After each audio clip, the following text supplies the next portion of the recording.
नमस्कार दोस्तों, स्वागत है आपका टुडे ब्रेकिंग न्यूज की इस वीडियो में। दोस्तों आज की इस वीडियो में जानेंगे आज की महत्वपूर्ण और ताजा खबरों के बारे में। तो दोस्तों वीडियो में आगे बढ़े उससे पहले आपसे एक छोटी सी विनती करना चाहते हैं कि इस वीडियो को लाइक और शेयर जरूर कर दीजिएगा, साथ ही हमारे चैनल को भी सब्सक्राइब जरूर कर लीजिएगा। वहीं पर दोस्तों वीडियो में आगे बढ़े उससे पहले आपके जनरल नॉलेज में वृद्धि के लिए आपसे एक प्रश्न पूछना चाहते हैं। आज आपको कमेंट करके बताना है कि अशोक गहलोत किस राज्य के मुख्यमंत्री है। जी हाँ, कमेंट करके उस राज्य का नाम आप जरूर बताइएगा। तो चलिए दोस्तों बिना देरी के फटाफट से शुरू करते हैं आज की खबरों के कारवा को।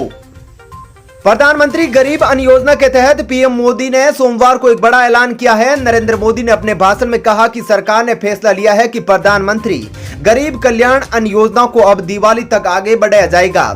महामारी के समय में सरकार गरीब की हर जरूरत के साथ उसका साथी बनकर खड़ी है। 80 करोड़ से अधिक देशवासियों को हर महीने तक तय मात्रा में मुफ्त अनाज दिया जाएगा। अपने भाषण के दौरान प्रधानमंत्री नरेंद्र मोदी ने कहा कि कोविड-19 की दूसरी लहर के खिलाफ भारत की जंग अब भी जारी है।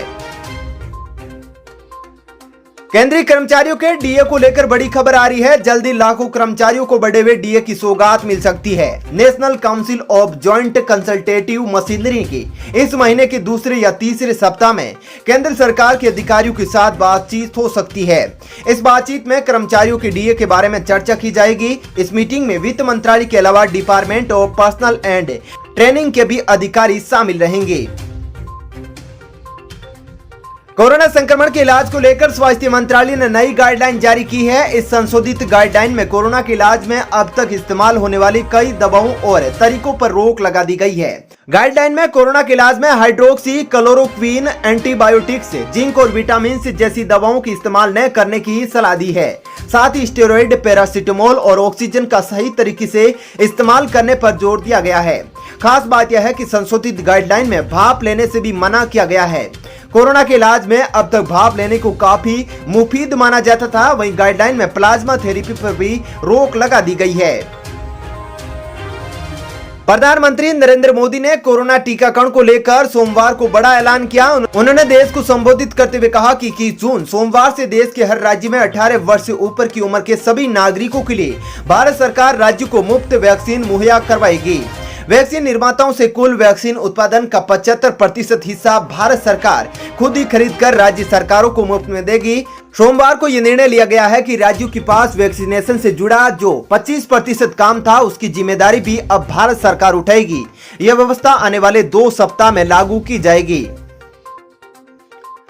महाराष्ट्र के पुणे में स्थित एक केमिकल प्लांट में आग लगने की जानकारी मिल रही है। जानकारी के मुताबिक यह सोमवार को दोपहर 2 बजे के आसपास लगी। इस आग में 12 लोगों की मौत हो गई। आग लगने की सूचना के बाद दमकल विभाग की गाड़ियां मौके पर पहुंची और आग पर काबू पाया गया।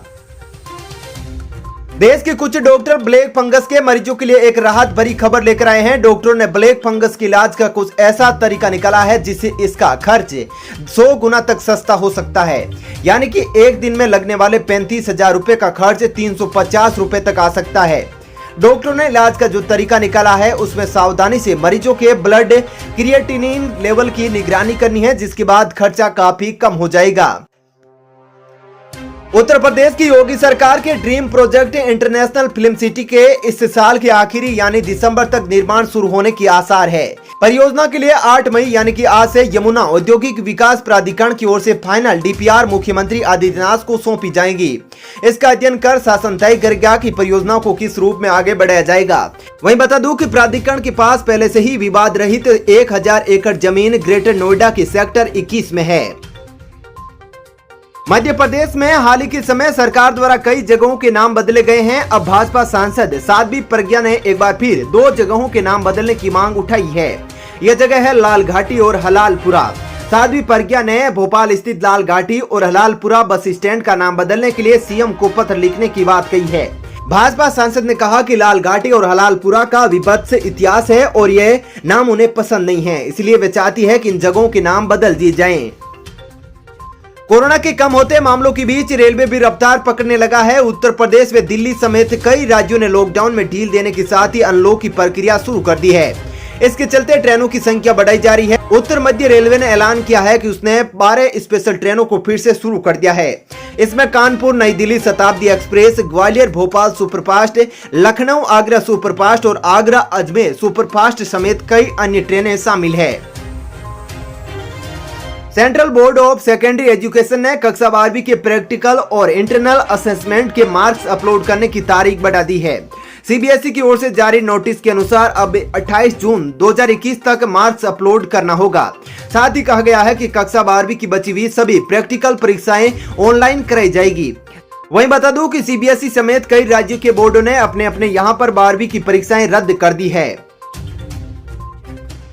पूरी दुनिया कोरोना वायरस से निपटने में लगी है। ऐसे में कनाडा में दिमाग की अजीब सी बीमारी सामने आई है। अगर आपको भी लंबे समय से नींद नहीं आ रही है और अगर आती भी है तो अजीब तरह के अगर सपने आते हैं तो आपको सतर्क हो जाना चाहिए।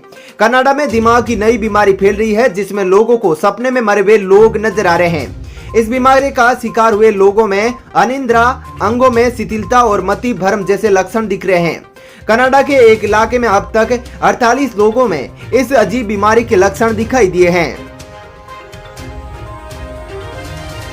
देश में कोरोना वायरस महामारी के खिलाफ टीकाकरण अभियान जारी है। लोगों को कोविशील्ड और कोवैक्सीन की खुराकें दी जा रही है। वैक्सीन को लेकर भारत में हुई इस तरह की पहली रिसर्च में दावा किया गया है कि कोवैक्सीन की तुलना में कोविशील्ड अधिक एंटीबॉडी विकसित करती है। इस रिसर्च में उन डॉक्टरों और नर्सों को शामिल किया गया जिन्होंने कोविशील्ड और कोवैक्सीन में से किसी एक वैक्सीन की दोनों खुराकें ली है। वैक्सीन की क्षमता को लेकर हुई यह रिसर्च अभी तक प्रकाशित नहीं हुई है। वहीं पर डॉक्टर ए.के. सिंह और उनके सहयोगियों की ओर से की गई रिसर्च में कहा गया है कि दोनों टीकों ने एक अच्छी प्रतिरक्षा विकसित की है। प्रधानमंत्री नरेंद्र मोदी ने सोमवार की शाम को देश के नाम संबोधन में बड़ी घोषणा की। पीएम मोदी ने कहा कि जो लोग पैसे देकर वैक्सीन लगवाना चाहते हैं वे लोग ऐसा कर सकते हैं। वहीं पर निजी अस्पतालों में पैसे देकर वैक्सीनेशन का काम जारी रहेगा, लेकिन इस दौरान अस्पतालों में सरचार्ज 150 रुपए से ज्यादा नहीं होगा। चीन ने सोमवार को पूर्व अमेरिकी राष्ट्रपति डोनाल्ड ट्रंप की कोरोना से हुई मौत और तबाही के लिए अमेरिका और दुनिया को मुआवजे के तौर पर $10 ट्रिलियन देने की मांग को खारिज कर दिया है। उसने कहा कि जवाबदेही उन नेताओं की है जिन्होंने लोगों के जीवन और स्वास्थ्य के साथ अनदेखी की है। चलिए दोस्तों, फिलहाल इस वीडियो में इतना ही। ऐसी ही खबरें देखते रहने के लिए आप हमारे चैनल को सब्सक्राइब कर लीजिएगा। साथ ही इस वीडियो को लाइक और शेयर भी जरूर कर दीजिए। धन्यवाद। जय हिंद।